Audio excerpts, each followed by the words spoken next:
లోక్సభ ఎన్నికల్లో ఈసారి పంజాబ్లో పోరు మరీ ఊపందుకుంటుంది. పోరాటాల పురిటిగడ్డగా పేరున్న పంజాబ్లో ఈసారి ఎన్నికల వేడి తారాస్థాయికి చేరింది. ఇండియా కూటమిలో భాగస్వాములపై కాంగ్రెస్, ఆమ్ ఆద్మీ పార్టీలు పంజాబ్ లోక్సభ ఎన్నికల్లో మాత్రం విడివిడిగా బరిలోకి దిగుతున్నాయి. గత ఎన్నికల్లో కలిసి పోటీ చేసిన అకాలీదళ్, బీజేపీలు ఈసారి ఎవరికి వారే పోటీ చేస్తున్నారు.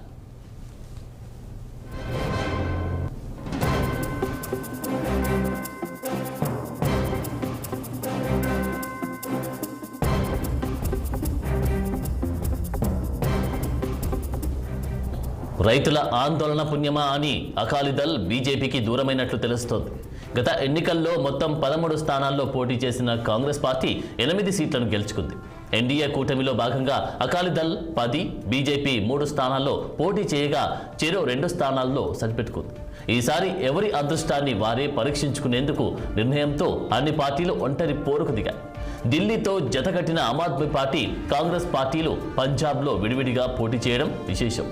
అన్ని పార్టీలోనూ గెలుపు ధీమా కనిపిస్తోంది.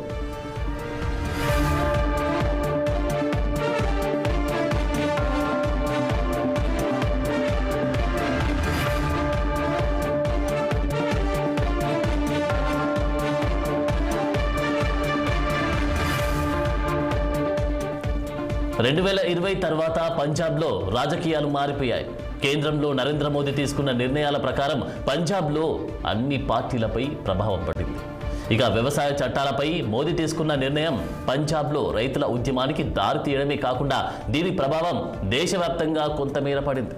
2022లో అసెంబ్లీకి జరిగిన ఎన్నికల్లో అనూహ్యంగా ఆప్ అధికారంలోకి వచ్చాక కాంగ్రెస్, అకాలీదళ్, బీజేపీలు కుదేలయ్యాయి. ఈ ఎన్నికల్లో బీజేపీతో అకాలీదళ్ తెగతెంపులు తీసుకున్న లాభం లేకుండా పోయింది.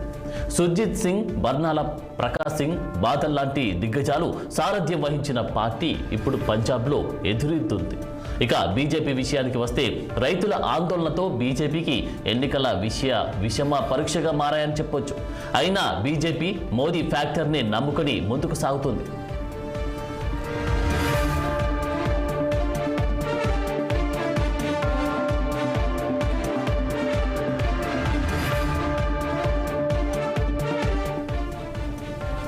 కాంగ్రెస్లో జరిగిన అంతర్గత కుమ్ములాటలతో పంజాబ్ పీఠాన్ని ఆప్ చేజిక్కించుకోగలిగింది. కాంగ్రెస్ ఈసారి ఎన్నికల మేనిఫెస్టోలో రైతులకు కనీస మద్దతు ధర కల్పిస్తామని హామీను చేర్చడం విశేషం.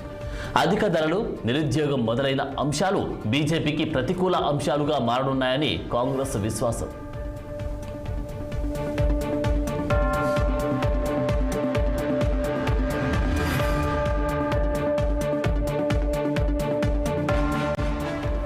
ఇక మద్యం కుంభకోణం కేసులో కేజ్రీవాల్ జైలుకు వెళ్లిన విషయం తెలిసిందే. కేజ్రీవాల్ అరెస్ట్ ఆప్కు లాభం చేకూరుస్తుందా, నష్టం కలిగిస్తుందా వేచి చూడాలి. ఎన్నికల వేళ పార్టీ అధినేత ప్రచారంలో లేకపోవడం ఆప్కు ఇబ్బంది కలిగిస్తుందని కొంతమంది అభిప్రాయం వ్యక్తం చేస్తుండగా, కేజ్రీవాల్ అరెస్టుతో పార్టీ పట్ల సానుభూతి పెరిగిందనే అభిప్రాయాన్ని కొంతమంది వ్యక్తం చేస్తున్నారు. మొత్తం మీద పంజాబ్లో పవనాలు ఎటువైపు ఉన్నాయో ప్రశ్నగా మారింది.